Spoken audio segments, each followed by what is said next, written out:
حضرت عمر کا زمانہ ہے، مسجد میں عورتیں بھی نماز پڑھنے آتی ہیں اور مرد بھی نماز پڑھنے آتے ہیں۔ ایک خوبصورت عورت کا راستہ ایک نوجوان لڑکا روکتا ہے۔ ایک دن اس نے دیکھا، ایک دن رک کے کہا تجھے مسئلہ کیا ہے؟ اس نے کہا کہ میں تیرا چاہنے والا ہوں۔ اس نے کہا کہ میری چاہت ڈیمانڈ جو کروں گی پوری کر دو گے؟ اس نے کہا آسمان سے تارے بھی توڑ لو۔ اس نے کہا بس میری یہ خواہش ہے 40 دن حضرت عمر کے پیچھے نمازیں پڑھ لو، اس کے بعد 40ویں دن کی آخری نماز کے بعد یہاں میں منتظر ہوں گی تیری اور تیرا انتظار کروں۔ 40 دن نمازیں چلتی رہی۔ پھر عمر کا لہجہ اور من کے روگ نہ دھلے اور من میں نور نہ اترے۔ 40ویں دن کی آخری نماز کے بعد وہ گردن جھکا کے جا رہا تھا، لڑکی اسبِ وعدہ کھڑی تھی۔ کہا گزر رہے ہو؟ میں اسبِ وعدہ کھڑی ہوں۔ کہا کھڑی رہو۔ عمر نے دل کا تعلق رب سے جوڑ دیا ہے۔ آؤ اس قرآن سے تعلق جوڑو، یہ دلوں کے زنگ اتارتا ہے، روحوں کو نور دیتا ہے۔ اسلام کا جو بنیادی اخلاق ہے وہ حیا ہے، یہ بات ذہن میں رکھیں۔ ہر دین کی ایک پہچان ہے، حضور نے فرمایا اسلام کی بنیادی پہچان کیا ہے؟ حیا ہے۔ جب ہم نے اسلام کے دامن کو چھوڑ دیا ہے، یہ رسم حنا کے نام سے بدتمیزی یہ کس معاشرے سے ہم نے لی ہے؟ اور کیا بہوؤں بیٹیوں کا تماشا لگایا ہے، اور نیم برہنہ بیٹیاں لوگوں کی شہوانی نگاہوں کے سامنے ہیں، اور باپ بھی کھڑا ہے اور بیٹا بھی کھڑا ہے، نہ باپ کی آنکھوں میں حیا ہے، نہ بیٹے کی نظروں میں حیا ہے، نہ بھائیوں میں غیرت ہے، اور کہتے ہو اللہ کی رحمتیں ہمارے اوپر نازل ہوں۔ یہ تو شکر کرو پتھر نہیں برستے محمد عربی کے قدموں کا صدقہ۔ اگر ان کی رحمت نہ ہو درمیان میں ابھی آگ لگ جائے دونوں جہاں میں۔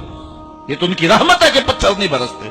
پچھلی قوموں نے ایک ایک جرم کیا، کسی کے اوپر پتھر برسے، کسی کے اوپر خون برسا، کسی کے اوپر ایسا زلزلہ آیا کہ نیچے والی جگہ اوپر اور اوپر والی بستیاں نیچے، لیکن اس امت پر ایسا نہیں ہوگا۔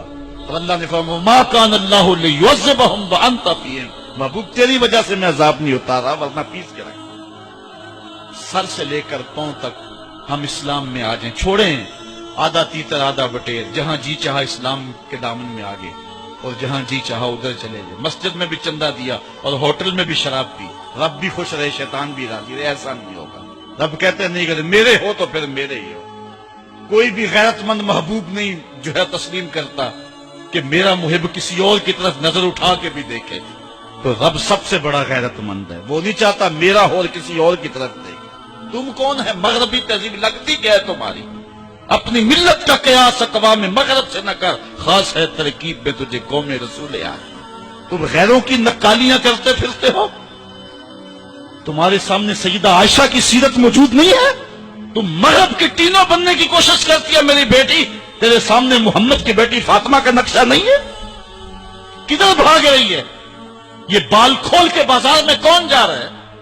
یہ نیم برہنہ کون جا رہا ہے؟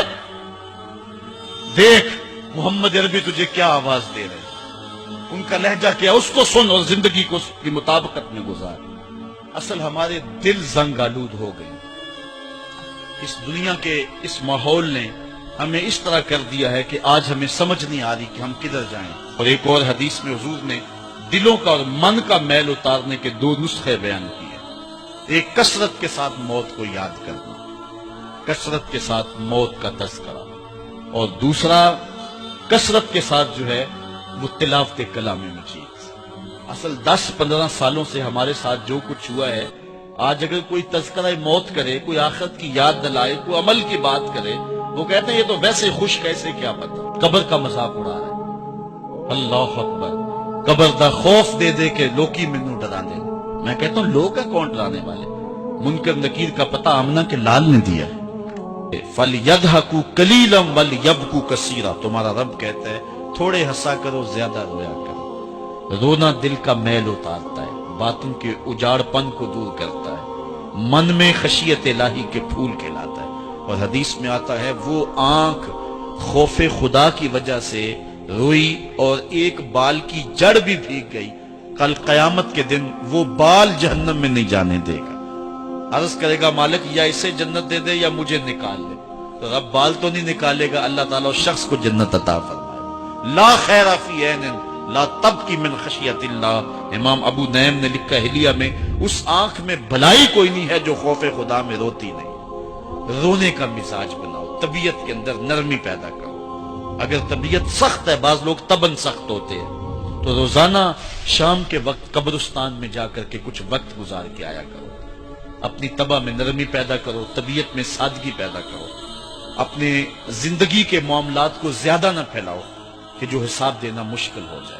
مجھے اپنے والد گرامی کی ایک بات یاد آئی، آپ فرمایا کرتے تھے جس شخص سے پیار ہو جائے نا، اس کی آخرت کے لیے سوچا کرو کہ اس کی آخرت ٹھیک ہو جائے، اس کے لیے محنت کرو، کوشش کرو، جو تم کر سکتے ہو کہ اس کی آخرت ٹھیک ہو جائے۔ ہاں، ہر بندہ چاہتا تو یہ ہے کہ میری زندگی آسودہ ہو، آسودہ ضرور بناؤ زندگی کو، لیکن خیال رکھو کہ اس دنیا کی زندگی کی آسودگی سے آخرت کی آسودگی جو ہے وہ زیادہ عزیز ہے۔ یہ 4 دن کی زندگی ختم ہو جانی، تھوڑی ہے، بالکل سانسوں کی گنتی ہے اور ختم ہو جانے والی ہے، اور وہ زندگی نہ ختم ہونے والی۔ اس لیے خندق کھودتے صحابہ پر جب حضور کو پیار آیا تو دعا کیا دی، اے اللہ میرے انصار کو بھی بخش دے، میرے مہاجروں کو بھی بخش دے، کیونکہ زندگی تو آخرت کی زندگی ہے، ان کی آخرت کی زندگی کے لیے خاص طور پہ دعا مانگی۔ اس لیے اپنی آخرت کی زندگی کے بارے ترجیحاً ہم سوچیں اور اپنی زندگی کو بہتری کی طرف لے جائیں۔ 5 گانا نماز شعار زندگی بنا لیں۔ زندگی جاتی ہے تو جائے لیکن نماز نہ جانے پائے۔